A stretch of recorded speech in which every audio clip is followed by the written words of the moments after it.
Hello everyone, मैं विश्वजीत सिंह आप सभी का दीन पर स्वागत करता हूं। दोस्तों, आज की इस वीडियो के अंदर में हम एमए हिस्ट्री सेमेस्टर मोड जुलाई 2023 के असाइनमेंट के इंस्ट्रक्शंस के बारे में बात करने वाले हैं।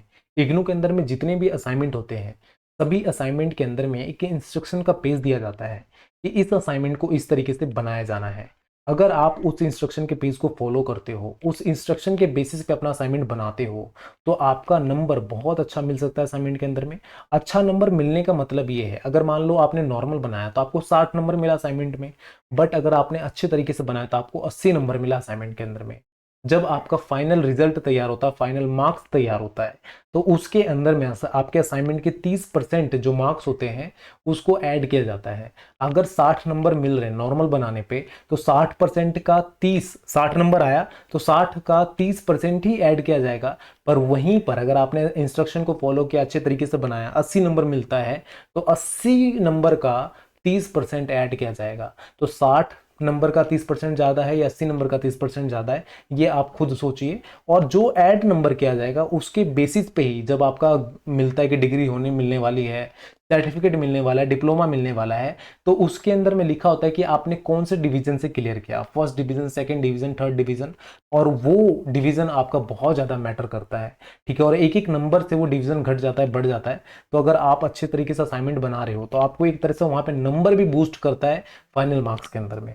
चलिए वीडियो स्टार्ट करते हैं और डिटेल में समझते हैं एमए हिस्ट्री सेमेस्टर मोड जुलाई 2023 के अंदर में किस तरह का इंस्ट्रक्शन है। यहाँ पे एक सबसे बड़ी कमी ये भी है कि जितने भी स्टूडेंट हैं इग्नू के अंदर में, ज्यादातर स्टूडेंट ऐसे होते हैं जो इस इंस्ट्रक्शन के पेज को फॉलो नहीं करते हैं। अभी मैं एमए हिस्ट्री का जो न्यू सिलेबस है आपका सेमेस्टर मोड के, उसके असाइनमेंट के ऊपर में हूँ, आप देख सकते हो डायरेक्टली, ठीक है। और आप जाके इग्नू के साइट पे से असाइनमेंट डाउनलोड भी कर सकते हो, और मैंने जितने भी टेलीग्राम ग्रुप है, व्हाट्सएप ग्रुप है, वहाँ पे डाल रखा है, ठीक है। तो अभी ये जो असाइनमेंट का है, ये सेमेस्टर मोड वाले स्टूडेंट का इंस्ट्रक्शन के बारे में बात कर रहे हैं।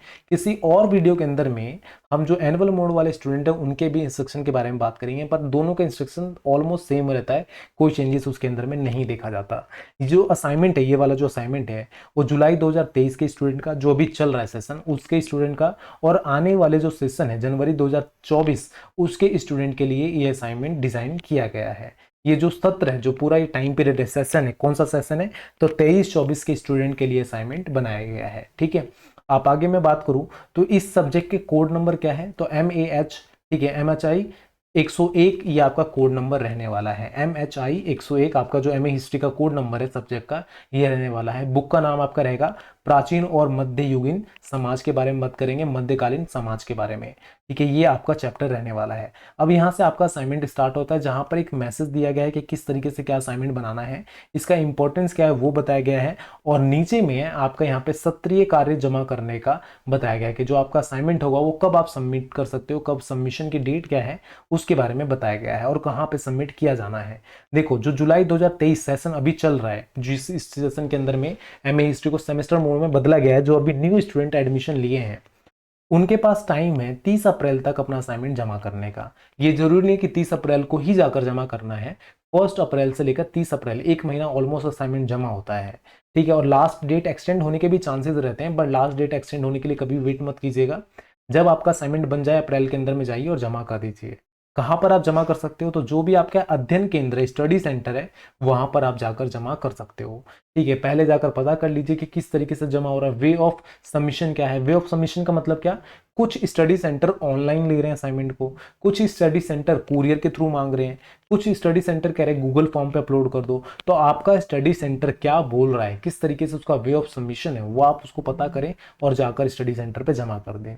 जनवरी 2024 के जो स्टूडेंट है वो अभी एडमिशन तो लिए नहीं है क्योंकि 23 चल रहा है, तो 2024 में जो स्टूडेंट एडमिशन लेंगे जनवरी के अंदर में, उनको भी सेम ही असाइनमेंट फॉलो करना है, सेम ही असाइनमेंट बनाना है। और उनका जो सबमिशन का डेट होगा 31 अक्टूबर 2024 रहने वाला है। देखो, जो एनुअल मोड के स्टूडेंट थे उनको 31 मार्च तक का टाइम मिलता था जुलाई वाले स्टूडेंट को, और जनवरी वाले स्टूडेंट को मिलता था सितंबर का, 30 सितंबर तक का टाइम मिलता था।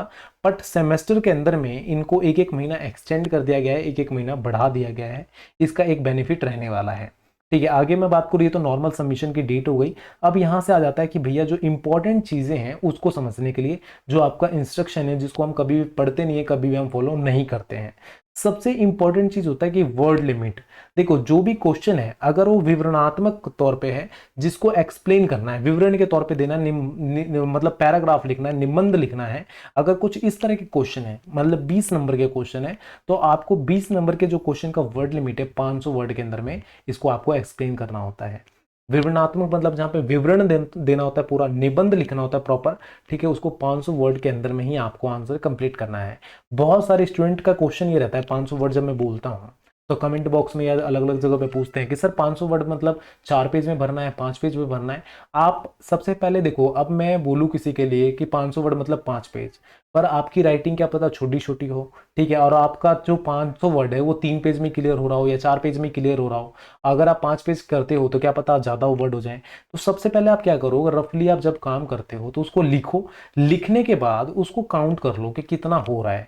ठीक है, मैं कैसे करता हूं, मैं अपना बताऊं तो फॉर एग्जांपल यहां से मानते हैं इतने दूर के लिए कि कितना वर्ड ले रहा है, तो इसको क्या करते हैं, जैसे नियोजन सत्रिय 2 हो गया, कार्य 3 हो गया, ध्यान 4 हो गया, पढ़िए 5 हो गया, इस तरीके करके ना टोटल मैंने जोड़ लिया ऑलमोस्ट, कुछ को छोड़ा कुछ को जोड़ा।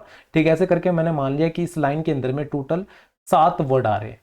ठीक है, 7 वर्ड एक लाइन के अंदर में आ रहे हैं या 10 वर्ड एक लाइन के अंदर में आ रहे हैं, तो 10 एक लाइन में आए तो दूसरी लाइन में भी 10 आए, ये मान के चला, और टोटल मैंने 10 लाइन लिखा तो 10 10 करके कितने हो गए। ठीक है, 10 10 करके 10 10 लाइन लिखा तो 100 वर्ड तो ऐसे ही हो गए। तो 100 वर्ड अगर एक पेज में मेरे आए, ठीक है, तो सेकंड पेज में भी 100 वर्ड आ सकते हैं, थर्ड पेज में भी 100 वर्ड आ सकते हैं। ठीक है, तो इस तरह करके मेरा 500 वर्ड कंप्लीट होना चाहिए, ये मैं जोड़ लेता हूँ।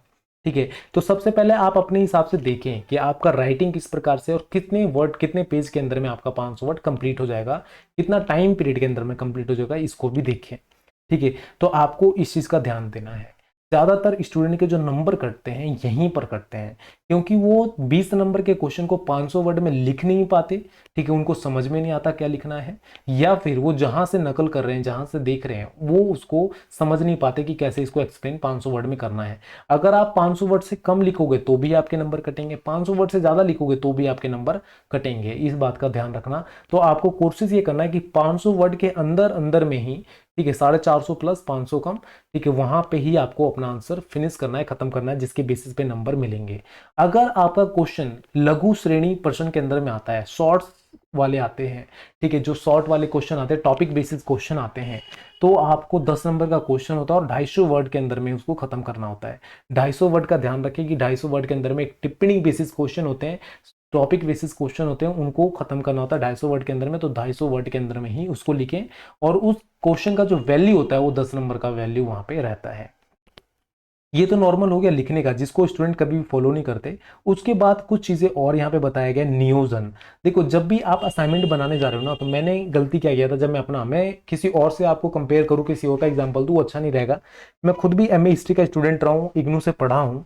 तो मैंने क्या किया था कि जैसे ही मुझे क्वेश्चन पेपर मिला और मुझे लगा ये असाइनमेंट बनाना है, मैंने डायरेक्ट स्टार्ट किया, मेन जो पेज खरीद के लाया था वहां पे बनाना स्टार्ट किया, और पूरे असाइनमेंट में कई जगह मैंने काटा पीटी किया, जो मुझे लगा बाद में कि ये गलत मैंने किया है।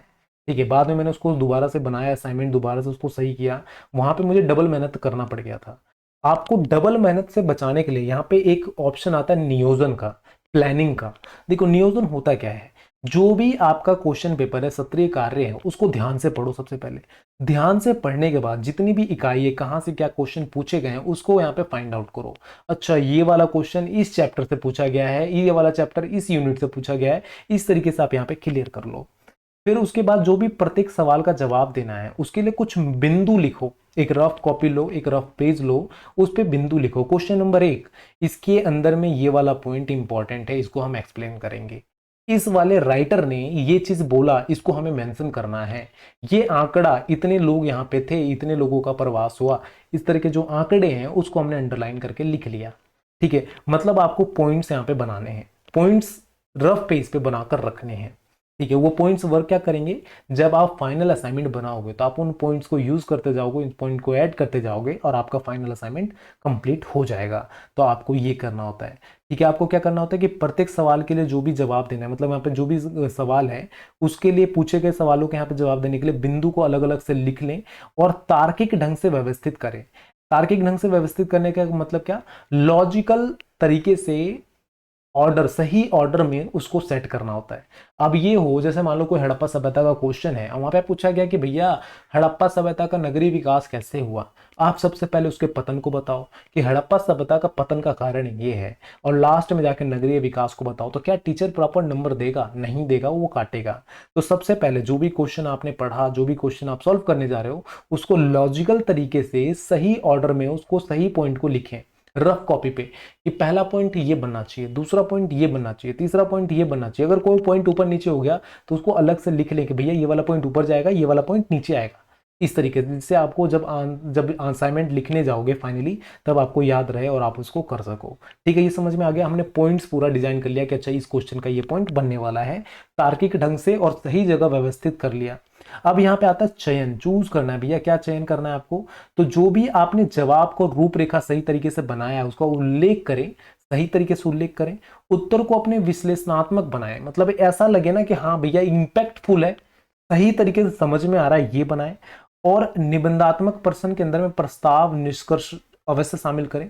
प्रस्तावना क्या होता है? जहां पर एक तरह का बेस प्रस्तावना, जैसे आप कोई भी अगर 20 नंबर का क्वेश्चन कर रहे हो 500 वर्ड के अंदर में, तो बच्चे पूछते हैं सर मैं लिखूं क्या, समझ में नहीं आ रहा। तो सबसे पहले तो प्रस्तावना लिखें, इंट्रोडक्शन लिखें, जहां पे बेस लिखें, आधार लिखें। जब आप क्वेश्चन को डिफाइन करोगे कि हाँ ये चीज ये था, इस तरीके से यहाँ पर ये चीजें बनती है, इसको इस तरीके से बताना है, जब आप उसको डिफाइन करोगे तब आगे आपका प्रस्तावना कंप्लीट होता है। प्रस्तावना मतलब होता है क्या, मैं एग्जांपल दे देता हूं आपको। अगर क्वेश्चन आता है कि हड़प्पा सभ्यता की नगरीय व्यवस्था किस प्रकार की थी या किस प्रकार से ग्रो करी, मान लो ये क्वेश्चन है, तो आप वहां पे प्रस्तावना क्या बनाओगे कि हड़प्पा सभ्यता, ठीक है, जहाँ पे पंजाब, ये जो भारत और पाकिस्तान का आज के समय आधुनिक भारत और पाकिस्तान का जो मध्य का जो हिस्सा था सिंधु नदी के आसपास का, उसको हम हड़प्पा सभ्यता के नाम से जानते हैं। ये जो पूरा क्षेत्र था वो नगरीय विस्तार के कारण से जाना गया, नगरीय विशेषताओं के कारण से जाना गया। इसकी नगरीय विशेषता कुछ प्रमुख थी, जहाँ पे दो भागों में बटा हुआ था, उच्च और निम्न जो था, दुर्ग और निचला क्षेत्र था। इस तरीके से पूरा जो भी वहाँ पे जो मेन इंपॉर्टेंट पॉइंट्स थे ना, वो हमने वहाँ पे उसको विस्तार में बताया। ठीक है, प्रस्तावना में वहाँ पे एक आधार बनाया क्वेश्चन का, जो क्वेश्चन पूछ रहा है ना उसके क्वेश्चन को हमने वहाँ पे डिफाइन किया इजी भाषा में। ठीक है, तो वो आपका प्रस्तावना के तौर पे वर्क करता है। लास्ट में निष्कर्ष जरूर डालें अगर आप 20 नंबर के क्वेश्चन कर रहे हैं तो। अब निष्कर्ष मतलब होता है क्या, कंक्लूजन। ठीक है, आपने क्रिकेट मैच देखा है, क्रिकेट मैच के अंदर में क्या होता है कि 3 घंटे वाला मैच अगर आपने मिस कर दिया, तो मॉर्निंग के अंदर में या बाद में क्या होता है कि आपका ना रिकैप करने का एक ऑप्शन आता है, जहां पर फास्ट फास्ट जो इंपॉर्टेंट बॉल्स थी सिर्फ उसको दिखाया जाता है। ठीक है, वो पूरा 20 ओवर ना दिखाकर, 2020 का मैच है तो 20 ओवर ना दिखाकर आपको 10 मिनट के अंदर में पूरा मैच खत्म करवा देता है। तो वहां पे कंक्लूजन की बात करते हैं, भैया एंड ऑफ द रिजल्ट निकला क्या, क्या बातचीत हुई वो मुझे बताओ, फालतू की कहानी नहीं सुननी। तो वहां पे लास्ट में आप निष्कर्ष जरूर लिखें कि इस कहानी का निष्कर्ष ये बनकर निकलता है। ठीक है, हड़प्पा सभ्यता इस तरह से पतन हुआ, इस तरीके से विकसित हुआ, जो 4 लाइन के अंदर में, 5 लाइन के अंदर में वहां पे निष्कर्ष को खत्म करें। तो यहाँ पे 20 नंबर के क्वेश्चन के अंदर में प्रस्तावना और निष्कर्ष ऐड करना जरूरी रहता है। प्रस्तावना के अंतर्गत उत्तर के प्रमुख पक्षों को प्रस्तुत करें, जो इंपॉर्टेंट पॉइंट्स आप नीचे में डिफाइन करने वाले हो। ठीक है, आपने मान लो जो पॉइंट्स लिखा ना कि हमने 20 पॉइंट इसको डिफाइन करने वाले हैं, तो जो भी इंपॉर्टेंट पॉइंट्स हैं आपके अकॉर्डिंग, उस पॉइंट्स को प्रस्तावना के अंदर में जरूर लिखें। ठीक है, इंपॉर्टेंट वाले को, ऐसा नहीं कि फालतू के कोई भी पॉइंट्स को आपने लिख दिया। तो जो भी इंपॉर्टेंट पॉइंट्स हैं उसको जरूर प्रस्तुत करें, उसको जरूर बताएं, और इस सवाल का जवाब किस तरह देने जा रहे हैं इसको जरूर डिफाइन करें। उत्तर के अंदर में उपसहार का मुख्य बिंदु का सार भी दें, जो भी इंपॉर्टेंट पॉइंट्स हैं उसको डिफाइन करें अच्छे तरीके से उसको लिखें, उसको यहाँ पे लेके चलें, यहाँ पे ये बोला जाता है। तो ये 2 चीजें होती हैं जो आपको हमेशा ध्यान रखनी होती है। सबसे पहले नियोजन प्लानिंग करो, चूज करो कि किसको क्या कहाँ पे पोजीशन देना है, किस तरीके से देना है और क्या लिखना है, उसके बेसिस पे चलो। प्रस्तावना इंट्रोडक्शन सबसे पहले स्टार्टिंग में दें, उसका बेस तैयार करें और लास्ट में निष्कर्ष के साथ में क्वेश्चन को एंड करें। जब आप इस तरीके से क्वेश्चन के आंसर लिखते हो तो वो एक अट्रैक्टिव लगता है, टीचर के लिए अट्रैक्टिव लगता है और आपको अच्छे नंबर मिलते हैं। यहाँ पे नंबर कटते नहीं है, नंबर दिए जाते हैं। कुछ चीजों को आपको और ध्यान देना है, आपका जो उत्तर हो तर्क संगत लगे और सुसंगत लगे, मतलब ये लॉजिकल लगे, ऐसा नहीं कि जो मर्जी लिख दिया आपने। वाक्य और अनुच्छेदों के बीच में स्पष्ट संबंध हो, ऐसा ना हो कि कोई आम बोल रहा है, कोई इमली बोल रहा है, कोई किसी और का गाना गा रहा है, कोई किसी और का गाना गा रहा है, मतलब एक सुर और ताल के साथ में चले वर्ड्स आपके, इसकी आपको ध्यान रखना है। जो वाक्य और सेंटेंस आप जो भी बनाओगे, आपकी शैली, अभिव्यक्ति और प्रस्तुतिकरण के साथ साथ में उत्तर भी हो, सही उत्तर भी हो, ये भी डिपेंड करना चाहिए। ऐसा ना हो कि आपने आंसर तो बहुत गजब का लिखा, बट जो क्वेश्चन पूछा गया था उसका आंसर आपने नहीं लिखा तो आपके नंबर नहीं मिलने वाले हैं। इस चीज का भी आपको ध्यान रखना है। यह चेष्टा आपके उत्तर की सीमा से अधिक ना हो। ये मतलब चेष्टा मतलब ध्यान, सबसे मेन चीज यही है। आपको ध्यान ये भी देना है कि भैया जो आपको वर्ड लिमिट दिया गया है ना उसको क्रॉस ना करे आपका आंसर, इस बात का भी ध्यान जरूर रखना। ठीक है, अब यहाँ पे हम बात करते हैं प्रस्तुतिकरण का और प्रेजेंटेशन के बारे में। प्रस्तुतिकरण, प्रेजेंटेशन। ठीक है, अब यहाँ पे प्रस्तुतिकरण का मतलब क्या है कि जब आपको लगे ना भैया कि आप संतुष्ट हो गए हो, जो आपने पॉइंट्स बनाया सही लॉजिकल ऑर्डर में रख लिया, ठीक है, आपने प्रस्तावना डिफाइन कर दिया कि ये प्रस्तावना देना है, निष्कर्ष के अंदर में ये देना है, ठीक है, ये इंपॉर्टेंट पॉइंट है, इसको हम इस तरह से एक्सप्लेन करने वाले हैं। जब आप संतुष्ट हो जाते हो तब आप उसको क्या करना है, लिखना शुरू करना है। सत्रीय कार्य जमा करने से पहले इसको साफ साफ लिख लें। ठीक है, साफ साफ लिखने का मतलब क्या, अब आपने जो रफ वर्क तैयार किया था ना, जो सारा मेहनत किया था आपने रफ वर्क के लिए किया था, अभी तो आपने असाइनमेंट बनाया ही नहीं, आपने सारा जो मेहनत किया वो रफ वर्क के लिए किया। अब असाइनमेंट बनाना स्टार्ट करें, असाइनमेंट बनाना स्टार्ट करें। असाइनमेंट बनाते समय डायरेक्ट अब उस पॉइंट्स को उठाते जाएं, एक्सप्लेन करते जाएं, क्योंकि सारा कुछ तो आपने मेहनत कर लिया है, तो वहां पे ज्यादा दिक्कत नहीं होने वाला है। मेरे साथ क्या हुआ था, मैं पहली बार में बैठा, मुझे पहले क्वेश्चन का 10 लाइन पता था तो 10 लाइन मैंने लिख लिया, उसके बाद मुझे 11 लाइन पता ही नहीं है कि 11 लाइन लिखना क्या है। अब मैं आंसर ढूंढ रहा हूँ कि ये चीज़ ऐसे ऐसे इससे ये हो सकती है। अब कई जगह पे काटा पेटी काटा पेटी काटा पेटी करते करते करते करते मैंने पहला असाइनमेंट कंप्लीट किया। बाद में जब मैं चेक कर रहा था ना, रीचेक कर रहा था, तो मुझे ये फील हुआ कि यार असाइनमेंट में तो बहुत जगह काटा पेटी कर दिया है, टीचर चेक करेगा तो तू पागल हो जाएगा। फिर जमा करने से 2 दिन पहले मैंने क्या किया, सारा असाइनमेंट दोबारा से बनाया था। ठीक है, पहले वाला असाइनमेंट दोबारा से बनाया था, क्योंकि पहला वाला असाइनमेंट से मैं सक्सेसफुल मतलब कनेक्ट नहीं हो पा रहा था सही तरीके से, ऐसा फील नहीं आ रहा था कि मैंने सही बनाया है।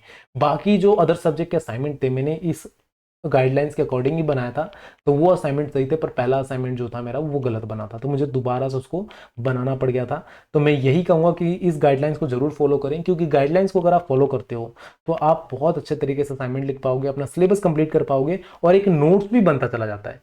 ठीक है, नोट्स कैसे बनता है, क्योंकि असाइनमेंट का मतलब क्या है कि आपके पूरे बुक को कवर करना। ठीक है, आपके पूरे बुक में से जो सिलेबस है उसको कवर करना। ठीक है, तो असाइनमेंट से आप पूरे बुक को कवर कर रहे हो।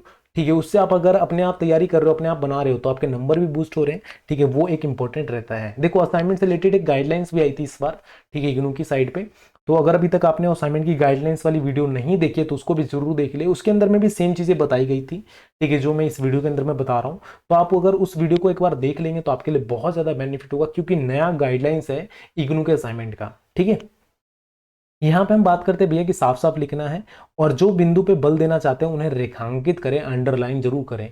अगर आपने जो पॉइंट्स बनाए हैं, जो पे आंसर लिख रहे हो, अगर उसके अंदर में कोई ऐसा पॉइंट है जिसके ऊपर में आप जोर देना चाहते हो, एम्फसाइज करना चाहते हो कि भैया ये वाला चीज इंपॉर्टेंट है। ठीक है, हड़प्पा सभ्यता के अंदर में नगरीकरण जो वर्ड है, ठीक है, नगर का विस्तार जो है वो इंपॉर्टेंट है, तो नगर के विस्तार को आप वहां पे अंडरलाइन कर सकते हो। ठीक है, तो अंडरलाइन कर सकते हो, नहीं करना ही करना है, यहाँ पे इस बात का ध्यान रखना। ठीक है, व्याख्या की बात करते हैं, एक्सप्लेनेशन किस तरह से आपको देना है। तो इतिहास लेखन के अंदर में व्याख्या एक निरंतर प्रक्रिया है, आपको हर बार देना होता है, चीजें करनी होती है। ये आपके नियोजन और चयन से पहले की अभिव्यक्ति हो चुका होता है। जब आप नियोजन स्टार्ट करते हो, चयन स्टार्ट करते हो, तो उससे पहले ही आपका व्याख्या का काम पीरियड स्टार्ट हो चुका होता है। हो सकता है, संभव है, हो सकता था आदि जैसी व्याख्यात्मक टिप्पणी खुद व खुद लेखन का में व्याख्या के तथ्य को शामिल कर लेती है। जैसे ही आप लिखते हो, कोई भी वर्ड लिखते हो कि ऐसा हो सकता था, ऐसा संभव है, ठीक है, ये हो सकता था, ऐसे वर्ड का जब आप यूज करते हो तो मतलब ये क्या है कि आप व्याख्या दे रहे हो, ये डिफाइन करता है। ठीक है, साथ साथ में यहाँ पे आप कहते हैं कि यहाँ पर यह भी ध्यान रखना होगा कि इस प्रकार की जो टिप्पणी के साथ साथ में आपके उत्तर को इसे पुष्ट करने वाले तथ्य को भी शामिल करना है। जब आप इस तरह के वर्ड यूज कर सकते हो कि इस तरह की चीजें संभव हैं। हम कहते हैं हड़प्पा सभ्यता का पतन कैसे हुआ, तो मैं बोलता हूं कि भैया हड़प्पा सभ्यता का पतन के पीछे क्या कारण रहा होगा कि विदेशी आक्रमण हुए होंगे। ठीक है, हो सकता है विदेशी आक्रमण संभव रहा होगा जिसके कारण से पतन हुआ होगा। ठीक है, विदेशी आक्रमण के कारण से हड़प्पा सभ्यता का पतन संभव रहा होगा। अगर मैं ये लाइन यूज करता हूं तो मुझे उसके लिए तथ्य देने पड़ेंगे, इंपैक्ट मतलब वहां पे उसके लिए कुछ लॉजिकल, ठीक है, लॉजिकल चीजें बतानी पड़ेगी ना भैया क्यों पतन रहा। तो मैंने वहां बताया कि विदेशी आक्रमण के कारण से या आपदा के कारण से, ये चीजें आपको वहां पे बताना पड़ेगा, क्लियर करना पड़ेगा। पुष्टि जो मतलब आपके जो लाइन है ना उसको पुष्टि करे, उसको वेरीफाई करे कि जो आप बोल रहे हो सही बोल रहे हो, वो चीजें यहाँ पे रहती हैं। ठीक है, तो ये भी आपको देना है, ये भी आपको करना है उस तरीके से। मतलब एक तरीके से आप वकील का जो काम होता है ना वो यहाँ पे आपको प्रॉपर करना है। अब ये देख सकते हो आपका MHI 101 का ये असाइनमेंट है, जिसका बुक का नाम है आपके प्राचीन और मध्यकालीन समाज के। ठीक है, 100 नंबर का टोटल पेपर होता है आपके। टोटल 10 क्वेश्चन आते हैं। 10 क्वेश्चन के अंदर में से आपको किन्हीं 5 क्वेश्चन का आंसर लिखना होता है। 2 पार्ट में आपका पूरा जो असाइनमेंट होता है बटा होता है, पार्ट 1 और पार्ट B ऐसा करके बटा होता है, क और ख के अंदर में। जिसमें अगर आप पार्ट A से 2 क्वेश्चन कर रहे हो तो पार्ट B से आपको 3 क्वेश्चन करने होते हैं, और पार्ट B से अगर 2 क्वेश्चन कर रहे हो तो पार्ट A से 3 क्वेश्चन करने होते हैं।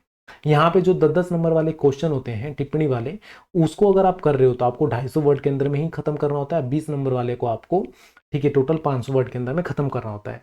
असाइनमेंट कहाँ से लिखना है, कैसे लिखना है, असाइनमेंट बनाते समय किन बातों का ध्यान रखना है, ठीक है, उसको हम किसी और वीडियो के अंदर में डिस्कस करेंगे। नेक्स्ट वीडियो जो हमारी रहने वाली है उसके अंदर में हम डिस्कस करेंगे कि असाइनमेंट हम कहाँ से बना सकते हैं। फिर किसी और वीडियो के अंदर में मैं असाइनमेंट के आंसर भी आपको एक बार रिकैप करवा दूंगा, जिससे आपको चीज़ें आसान हो जाएं और आप उसको कर सकते हो। और असाइनमेंट का जो फ्रंट पेज होगा, बाकी असाइनमेंट बनाते समय किन बातों का ध्यान रखना है, उसके बारे में भी हम किसी और वीडियो के अंदर में डिस्कस करेंगे। तो यहाँ पे मैं वीडियो एंड करूंगा। जो भी व्यूवर्स हैं वो एक बार असाइनमेंट की गाइडलाइंस वाली वीडियो जरूर देखें। और अगर आप नकल मार के करने की सोच रहे हो कि मैं किसी दोस्त में से देख लूंगा, कोई बना रखा होगा उसमें से देख लूंगा, बुक में से देख के लिख दूंगा, यूट्यूब पर मिल जाता है वीडियोस उसमें से देख कर लिख दूंगा, असाइनमेंट की कॉपी खरीद लूंगा उससे देख कर लिख दूंगा, तो एक बार आप असाइनमेंट की नई गाइडलाइन जो है उसको जरूर देख ले। क्योंकि उसके अंदर में साफ इन चीज़ों के लिए मना किया गया है कि आप किसी के कॉपी में से देख कर नहीं लिख सकते। ठीक है, आप किसी स्टूडेंट की कॉपी से कॉपी नहीं कर सकते। ठीक है, जो भी आपकी बुक है, इग्नू की बुक जो मिलती है, किसी भी पब्लिकेशन बुक में से कॉपी नहीं कर सकते। अगर आप पकड़े जाते हो तो आपका असाइनमेंट कैंसिल हो सकता है। तो मैं रिक्वेस्ट ये करूंगा कि एक बार डिटेल में जो मैंने वीडियो बना रखी है गाइडलाइंस की, उसको जरूर देखें, क्योंकि आपको उससे बहुत ज़्यादा बेनिफिट मिलने वाला है। आपको एक आइडिया मिल जाएगा कि क्या चीज़ें करनी चाहिए, क्या चीज़ें नहीं करनी चाहिए, उसके बाद अपना असाइनमेंट बनाना स्टार्ट करें। तो यहाँ पे मैं वीडियो एंड करूंगा। Thank you so much for watching me, thank you so much for listening me. अगर कोई डाउट हो, कोई क्वेश्चन हो तो आप रेज कर सकते हो कमेंट बॉक्स के अंदर में। और हमारी वीडियो अगर अच्छी लग रही है, वैल्यूबल लग रही है, तो आप लाइक शेयर सब्सक्राइब जरूर करें। चलिए बाय बाय।